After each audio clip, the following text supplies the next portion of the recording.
जानती है, दिवाली की खुशी में बाजार में बहुत बढ़िया बढ़िया डिस्काउंट मिल रही है। जानती हूँ, घर की सफाई पूरी हो जाए उसके बाद में शॉपिंग की शुरुआत करूँगी। वो दोनों औरतें ऐसे ही बात कर रही थीं। इंसानी दुनिया की दिवाली की तैयारियां तो इसी तरह से जारी थी। लेकिन चलिए आज हम आपको ले चलते हैं इस दुनिया से अलग भूतिया दुनिया की दिवाली में। सुनिए जी, मैं काम पर जा रही हूँ। नहीं माँ, आज मैं आपको कहीं नहीं जाने दूंगा। आज आपको मुझे भी बाजार लेकर जाना होगा। मैं भी दिवाली के लिए नए नए कपड़े खरीदना चाहता हूँ। यामिनी अपने बेटे की बात सुनकर चुप हो गई। वो बेचारी एक गरीब चुड़ैल थी जो अपने 5 साल के एक छोटे बेटे और पति के साथ रहती थी। यामिनी का पति अनिल बीमार था, जिसकी वजह से घर के सभी खर्चों का बोझ यामिनी के ही सर पर था। मेरे प्यारे बच्चे शाकाल, तू चिंता क्यों करता है? मैं तुझे भी नए कपड़े जरूर दिलाऊंगी। लेकिन कब? बहुत जल्द। अब तो मुझे काम पर जाने दे, वहाँ से लौटकर मैं तुझे बाजार ले चलूंगी। अपने बेटे से ऐसे बोलकर यामिनी अपने काम पर निकल गई। भूतिया दुनिया में भी इंसानी दुनिया की ही तरह दिवाली की सारी तैयारियां चल रही थीं। अरे नहीं, आज तो मुझे घर से निकलने में बड़ी देर हो गई। यामिनी ऐसे बोलती हुई तेज तेज अपने काम पर जा रही थी और कुछ देर बाद वो अपने काम पर पहुंच भी गई। अरे यामिनी, आज तो तू काम पर आने में पूरा आधा घंटा लेट है। अगर यही चलता रहा तो मैं तुझे काम से निकाल दूंगी। ऐसा ना कहिए मालकिन, मैं कल से समय पर आने की कोशिश करूंगी। यही तेरे लिए अच्छा होगा। चल अब बातें कम कर और जल्दी से काम पर लग जा। जी। यामिनी अपने रोज के ही कामों को करने जाने लगी कि तभी। अरे मैडम, कहाँ जा रही हो? दिवाली आने वाली है, चलो इधर आकर घर की सफाई में लग जाओ। और हाँ, इससे कोई अलग से पैसे नहीं मिलेंगे। यामिनी बिना कुछ बोले अपनी मालकिन के घर में दीपावली की सफाई करने लगी। सभी भूतों चुड़ैलों के घरों में दिवाली की तैयारियां बिल्कुल इंसानों की तरह ही जारी थी। कोई भूत चुड़ैल अपना घर पेंट करवा रहे थे तो कोई कपड़े वगैरह खरीदने में लगे हुए थे। लेकिन कुछ यामिनी जैसे भी थे जिनके पास अपने बच्चों को कपड़े खरीद कर देने के लिए भी पैसे नहीं थे। हे ऊपर वाले, ये कैसी लीला है तेरी? तू अमीरों को दुनिया में भी सारे सुख देता है और मरने के बाद भी, और एक गरीब बस बेचारा हर चीज को तरसता रह जाता है। मैं भी अपने परिवार, अपने बच्चों को दिवाली की खुशी देना चाहती हूँ। यामिनी अभी ऐसा बोल ही रही थी कि तभी पीछे से उसकी मालकिन आ गई। जितनी तेज मुंह चला रही है ना, उतनी ही तेज हाथों को चला ले, समझी? और हाँ, एक और बात, गरीबों को अपनी हैसियत से बड़ी चीजों की उम्मीद नहीं करनी चाहिए। ऐसे बोलती हुई इंदुमती यामिनी के पास से वापस आ गई। यामिनी जानती थी कि उसकी मालकिन उसे महीना पूरा होने से पहले कोई पैसा नहीं देगी, इसलिए वो उससे बिना पैसे मांगे ही घर लौट आई। माँ, चलो अब हम कपड़े खरीदने चलते हैं। बेटा, मैं कल तुझे पक्का ले चलूंगी। यामिनी के पास अपने बेटे को बाजार लेकर जाने के पैसे नहीं थे। आप हमेशा ऐसे ही बोलती हो। नहीं नहीं, आज मैं बिल्कुल नहीं मानूंगा। आज तो आपको मुझे लेकर ही चलना होगा। देख बेटा, आज तेरी माँ काम पर से आकर बहुत थक गई है, तो तू कल चले जाना। नहीं, आप दोनों झूठे हो।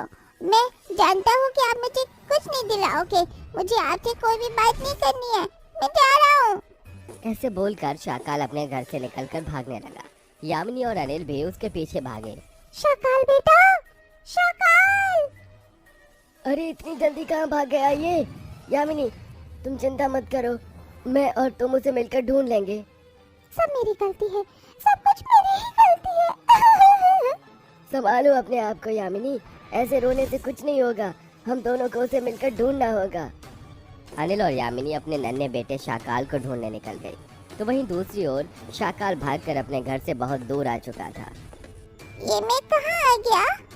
शाकाल अनजाने रास्ते पर चलता जा रहा था कि तभी उसे एक भूत के करहाने की आवाज आई। ये कौन था? शाकाल उस आवाज का पीछा करने लगा और उसे कुछ दूरी पर सड़क पर एक नौजवान भूत दर्द से कराहता हुआ दिखाई दिया। अरे नहीं, इन्हें क्या हुआ? शाकाल उस भूत के पास चला गया। उस भूत का एक पाँव घायल था, जिसकी वजह से वो चल नहीं पा रहा था। ओह, तो आपको चोट लग गई है? रुकिए, मैं आपकी मदद करता हूँ। शाकाल ने उस भूत को सहारा देकर खड़ा किया और फिर उसके घाव को धोकर साफ कर दिया। अब आपको दर्द नहीं होगा। अरे वाह, तुम तो बहुत ही अच्छे भूत हो। तुम्हारा नाम क्या है? शाकाल। वाह, बड़ा ही भयानक नाम है। तुम कहाँ पर रहते हो? इससे पहले शाकाल कुछ बोलता वहां पर भागते हुए यामिनी और अनिल पहुंच गए। शाकाल बेटा, माँ। शाकाल अपनी माँ के गले लग गया। ये सारा मंजर देखकर किशोर को कुछ भी समझ नहीं आया। माफ कीजिएगा, लेकिन क्या ये आपका ही बच्चा है? जी हाँ, ये हमारा ही बेटा है। अगर आपको इसने परेशान किया हो तो हम माफी चाहेंगे। दरअसल ये गुस्से में घर से भाग आया था। अनिल ने किशोर को पूरी बात बता दी। तो मेरा नन्हा दोस्त इसीलिए नाराज है। रुको, मैं अभी इसकी नाराजगी को दूर करता हूँ। किशोर यामिनी के पास गया और उसके हाथों में एक नोटों की गड्डी देकर बोला, दिवाली का मतलब है लोगों को खुशियाँ बांटना, इसलिए आप ये पैसे रख लो। लेकिन ये मेरे नन्हे दोस्त के लिए है, मना मत करना। यामिनी ने उस अमीर भूत से वो पैसे ले लिया और फिर उस भूत ने उन्हें गाड़ी में बिठाकर घर तक भी छोड़ा। मैं चलता हूँ, मेरे नन्हे दोस्त का ख्याल रखना। ऐसे बोलकर वो भूत चला गया। अब यामिनी के पास पैसे थे और दिवाली आने के भी बस 2-4 दिन ही बाकी थे। यामिनी ने कुछ दिन काम से छुट्टी लेकर बिल्कुल इंसानों की ही तरह सबसे पहले अपने घर की सफाई की और फिर वो सभी बाजार में कपड़े और पटाखे वगैरह खरीदने भी गए। माँ, मुझे तो ये खूनी फुलझड़ी ही चाहिए। अच्छा ठीक है। बिल्कुल इंसानों की तरह ही शाकाल ने भी अच्छे कपड़े और बहुत सारे पटाखे खरीदे और देखते ही देखते आज दिवाली का दिन भी आ गया। यामिनी और सभी भूत चुड़ैलों ने अपने घरों को रंग बिरंगी लाइटों से सजाया। सभी भूत चुड़ैलों को घर के लजीज लजीज भूतिया पकवान बनाए गए और घरों के बीचों बीच सुंदर सुंदर रंगोलियां बनाकर सभी ने अपने अपने घरों को दीपकों की रोशनी से रोशन कर दिया। अनिल जी, शाकाल, आ जाओ, चलो, लक्ष्मी माँ की पूजा का समय हो गया है। अरे भाभी जी, हम भी हैं। यामिनी ने पलट कर देखा तो वहाँ वही भूत खड़ा हुआ था जिसकी शाकाल ने मदद की थी और साथ ही उसके साथ उसकी पत्नी इंदुमती भी थी। अरे भाई साहब, आप और मालकिन आप भी? हाँ यामिनी, उस दिन तुम्हारे बेटे की जिसने मदद की थी वो मेरे पति हैं। मैं अपने बुरे बर्ताव के लिए शर्मिंदा हूँ और इसीलिए मैं अपनी माफ़ी के लिए मेरे पति की मदद करने के लिए शुक्रा के तौर पर ये छोटा सा दिवाली का तोहफा लेकर आई हूँ। प्लीज़ इसे अपना लो। यामिनी ने खुशी से अपनी मालकिन का तोहफा स्वीकार किया।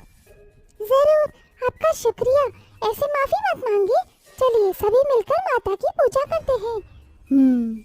यामिनी और इंदुमती के परिवार ने मिलकर दिवाली पर माँ लक्ष्मी की पूजा की और फिर सभी ने खुशी खुशी एक साथ पटाखे जलाए। दिवाली के दिन पूरा भूतिया लोक इंसानी लोक की ही तरह उजाले और खुशियों से रोशन हो रहा था। सभी एक दूसरे के घर जा जाकर एक दूसरे को दिवाली की बधाइयाँ दे रहे थे और दिवाली के दिन सभी भूत भी बहुत ज़्यादा खुश थे। मुन्ना, मुझे माफ कर देना, मैं तुझे पूरा आराम नहीं दे पा रही हूँ। तू जानता है दीपावली आने वाली है और मुझे घर की सफाई करनी है।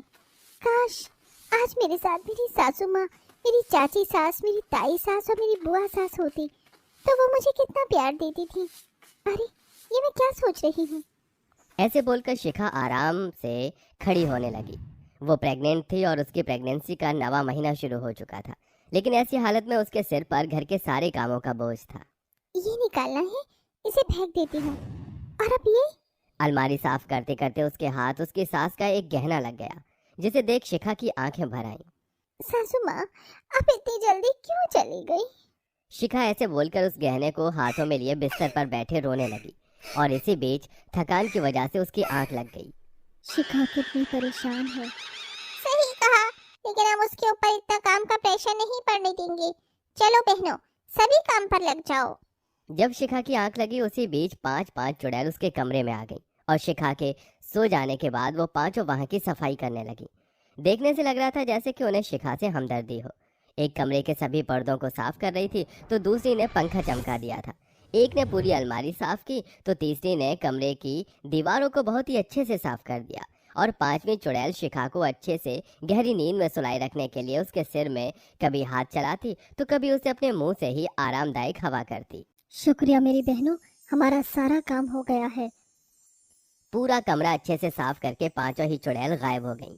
कुछ देर बाद जब शिखा की आंख खुली तो वो सब कुछ साफ और चमचमाता देख हैरान हो गई। ऐसे ही अगले दिन कल के दिन की सफाई का तो मुझे पता भी नहीं चला। चलो आज किचन को भी साफ कर लेती हूँ। ऐसे बोलकर शिखा किचन की सफाई करने लगी। उसने सारा सामान बाहर निकाल दिया। मैं तो काफी थक गई। मेरी कमर। चलो अब कुछ देर बाद सफाई करूंगी। शिखा ऐसे बोलकर अपने कमरे में चली गई और कुछ देर बिस्तर पर एक किताब पढ़ते हुए आराम करने लगी। मेरा लल्ला भी कितनी मेहनत कर करके थक जाता होगा ना। शिखा अपने पेट पर हाथ रखकर अपने होने वाले बच्चे से बातें करने लगी। उसी बीच वो पांचों चुड़ैल फिर से शिखा की मदद करने आ गई। चलो हम सभी अपना काम कर देते हैं। ठीक है, तुम दोनों इन बर्तनों को धो दो और आरती और मैं रसोई की दीवारें साफ कर देंगे। और बची चंचल, तो चंचल तू सारा सामान वैसे ही लगाती रहना जैसे वो पहले था। चलो जल्दी जल्दी सभी अपने अपने हाथों को चलाओ।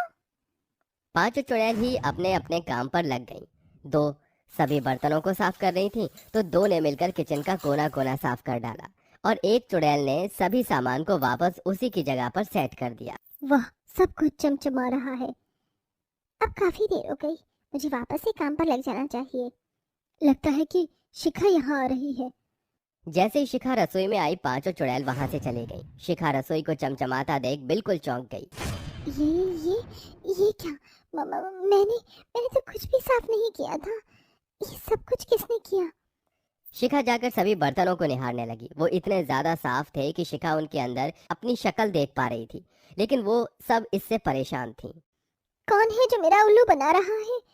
शिखा के पूरे घर की इसी तरह से उन चुड़ैलों ने सफाई कर डाली थी, लेकिन शिखा को अभी तक इस सब की कोई खबर नहीं थी। ऐसे ही सिलसिला चलते चलते अब धनतेरस आ चुका था। शिखा के घर में भी आज के दिन मेहमान आने वाले थे। आज तो मुझे पूरे 30 लोगों के लिए खाना बनाना है। हे भगवान, ये प्रेगनेंसी के दिनों में ऐसे काम सर पर क्यों आते हैं? शिखा ने आज ये बात जानबूझकर तेज बोली थी क्योंकि वो जानना चाहती थी कि ऐसा कौन है जो छिपकर उसकी मदद करता है। अब मैं तो चली खाना बनाने। शिखा खाना बनाने चली गई। उसे मेहमानों के लिए खाना बनाना था, इसीलिए वो सब्जियां काटने लगी और काटते काटते ही उसने नाटक करना शुरू कर दिया। आज तो मुझसे खड़ा भी नहीं हुआ जा रहा है। मैं तो ये खाना कुछ देर बाद बनाऊंगी। ऐसे बोलती हुई शिखा अपने कमरे में जाकर लेट गई और ऐसे नाटक करने लगी जैसे कि वो गहरी नींद में सो चुकी है। आज तो मैं उसे पकड़ ही लूंगी। शिखा के लेटते ही वो पांचों चुड़ैल फिर से उसकी मदद के लिए वहां आ गई। आज फिर से शिखा को हमारे साथ की जरूरत है। चलो बहनों, शुरू हो जाओ। शिखा की गैर मौजूदगी में पांचों चुड़ैल उसके मेहमानों के लिए खाना बनाने लगी। वैसे तो वो बड़ी ही सावधानी से काम कर रही थी, लेकिन शिखा आज उन्हें पकड़ना चाहती थी, इसीलिए वो दबे पांव रसोई की तरफ आई। आज तो मैं इसे छुपे रुस्तम को पकड़ ही लूंगी। ऐसे बोलकर जैसे ही शिखा ने रसोई में देखा, सब्जियां खुद ही कट रही थी, चम्मच भगोने बर्तन अपने आप ही हिल रहे थे और खाना खुद ब खुद बन रहा था। दरअसल ये सारे काम कर तो चुड़ैल ही रही थी, लेकिन शिखा को वो दिखाई नहीं दे रही थी। हे भगवान, ये सब शिखा ये सब देख बहुत डर गई। कौन है यहाँ? सामने आओ। मैं किसी से डरती नहीं। देखो, तुम ही सामने आ जाओ। इस तरह मुझे परेशान मत करो, वरना तुम्हें कैद करवा दूंगी। तुम वही हो ना जो मेरी मदद करते हो? प्लीज सामने आओ ना। शिखा बहुत डर रही थी। उसे ऐसे डरते देख चुड़ैलों की आंखें भर आई और एक चुड़ैल बोली, बेटा शिखा, बेटा तू डर मत, हम तेरे अपने ही हैं। मैं तेरी सासू माँ हूँ। सासू माँ? हाँ, और यहाँ पर बस तेरी सासू माँ ही नहीं, तेरी बुआ सास, चाची सास और ताई सास जी भी हैं। क्या आप सब यही? हमारी बच्ची तो इतनी अकेली थी कि हमसे तेरा ये अकेलापन देखा नहीं गया और हम तेरे लिए लौट आए। आप सभी मुझे छोड़कर क्यों चले गए? और अब लौट कर आए हैं तो भी मुझसे इतनी दूर क्यों है? मेरी बच्ची, तो कहीं हमारा चुड़ैल रूप देखकर डर ना जाए, बस इसीलिए हम छुपे हुए हैं। जो भी हो, लेकिन अब मैं आपको देखना चाहती हूँ। प्लीज सामने आइए। शिखा के ऐसे बोलने पर सभी चुड़ैल उसके सामने आ गई। वो पांचों ही उसकी सास थीं, इसलिए वो उसकी इतनी मदद भी कर रही थी। उन पांचों ने वही कपड़े पहने हुए थे जिन्हें पहनकर उनकी मृत्यु हुई थी, इसीलिए शिखा उन पांचों को ही पहचान गई और उनसे लिपट गई। सासू माँ जी, आपको तो ना जाने ऊपर जाने की कौन सी जल्दी थी जो आपने अपने पोते या पोती के भी दुनिया में आने का इंतजार नहीं किया, लेकिन यही आपको वापस यहाँ खींच लाया है। तो अब आप मेरे साथ ही रहना, ठीक है? नहीं मेरी बच्ची, हम तो अब इस दुनिया से जा चुके हैं, इसीलिए हमें यहाँ से जाना ही होगा। लेकिन हमारा आशीर्वाद हमेशा तेरे और तेरे बच्चे के साथ रहेगा। तो ठीक है, मैं आपको नहीं रोकूंगी, लेकिन सासू माँ जी, कम से कम आप मेरे पास दिवाली तक तो रुक ही सकती हो। मेरे साथ दिवाली मनाकर आप लोग चले जाना प्लीज। पांचों चुड़ैल ने हाँ में गर्दन हिला दी। शिखा ने उन पांचों के बारे में अपने पति को बताया और अपनी माँ और ताई चाची के बारे में जानकर वो भी बहुत खुश हुई। दिवाली के दिन शिखा ने अपने सासू माओं के साथ मिलकर घर की सजावट और ढेर सारे पकवान बनाए और सभी ने मिलकर हैप्पी वाली दिवाली सेलिब्रेट की।